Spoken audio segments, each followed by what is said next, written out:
Hello guys, welcome to my vlog. I am Shina Lasam. I will teach you some of my vocabulary words.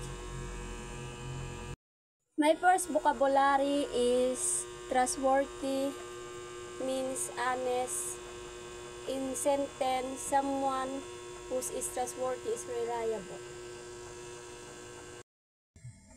And my second vocabulary word is antipathy, means strong.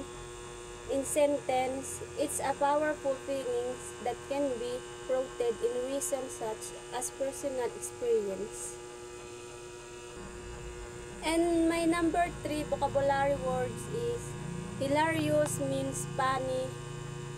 In sentence, the party got quite hilarious after they brought more music.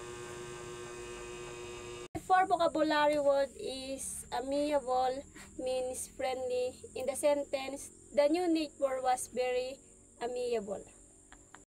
And my 5 vocabulary word is ecstatic, means happy. In sentence, feeling or expressing overwhelming happiness or joyful excitement. And my 6 vocabulary word is gorgeous, means pretty. In a sentence, the gorgeous sunset on the beach was the perfect ending to our vacation.